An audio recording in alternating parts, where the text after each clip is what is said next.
And last but certainly not least, John Divine G. Whitfield. He is the real-life person that Coleman Domingo portrays in the movie Sing Sing. He was an executive producer, co-writer of this Oscar-nominated screenplay, and made a cameo appearance in the movie, as you saw toward the end of the film. As depicted in the movie, Divine G served 25 years in prison for a murder he did not commit, despite finding overwhelming evidence of his actual innocence. While in prison, he co-founded Rehabilitation Through the Arts, a program that helps incarcerated people grow through creative expression.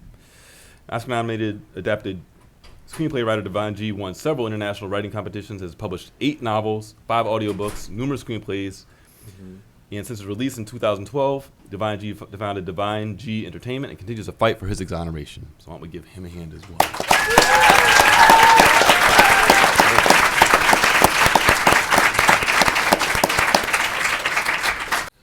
When you think about this particular program or life in prison more generally, what do you think was something that the film does not really depict, or what's missing from the film that you think is important for people to know about?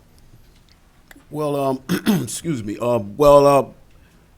This kind of like piggybacks off of what Shakur says, but what the film doesn't depict is that when we were putting on these productions, first of all, I'm a founder member of RTA, and when we created this program, it was extremely difficult. I mean, the administration put up so much resistance, it's remarkable. And this is what you don't see in the movie. It looks like everything was going smooth, everything was just laid out, it's like a red carpet.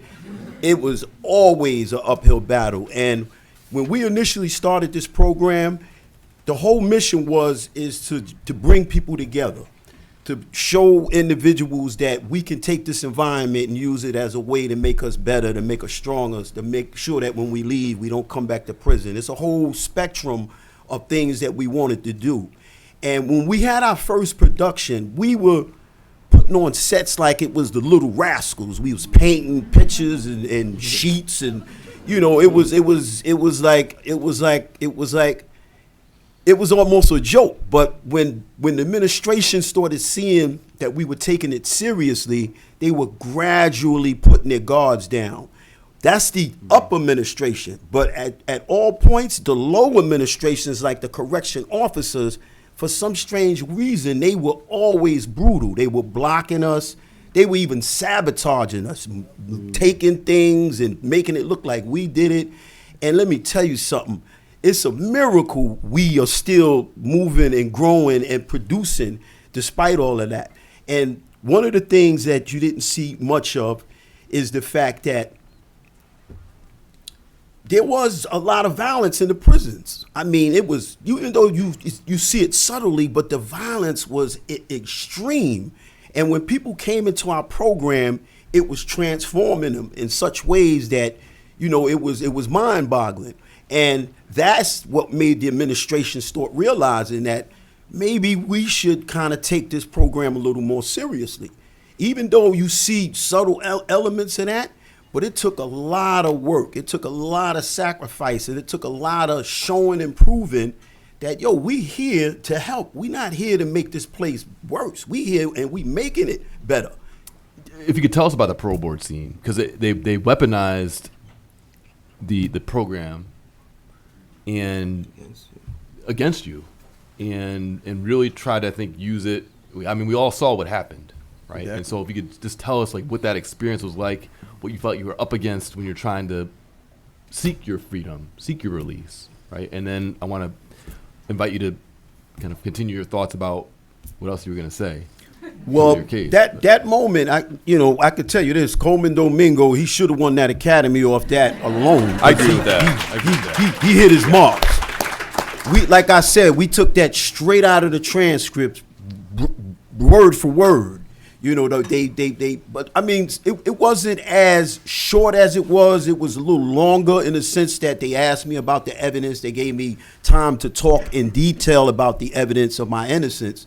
You know, we couldn't go into that in intricate detail because it was long, but we caught the essence of each moment. But at that moment when they asked me that, it was like I do all this work to create a program that's helping people. Acting is not about teaching people how to deceive people.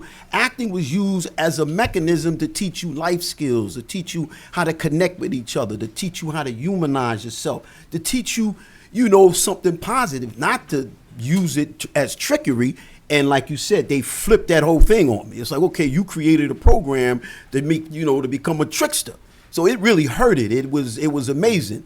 But I wanted to put emphasis on the fact that right now, me and my attorneys, we have a petition that we created. It's called www.freedivang.org. It's a petition that we're doing because right now I have a conviction review complaint that has been pending in the district attorney's office for 7 years. 7 years, they just been sitting on this complaint. And basically it breaks down all my evidence of innocence, and they should either exonerate me or deny it and let me go to court. They don't want to do any of that. So what they're doing now is they just got me sitting in legal limbo. So all I'm asking you guys to do is go to www.freedivang.org, read the evidence of the innocence, and make your own assessment, and please sign that petition and encourage others to do it, because that will have an impact enough to tell them that people are interested in this and people are getting tired of this injustice, and those numbers help. So once again, www.freedivang.org, and sign the petition. Yep.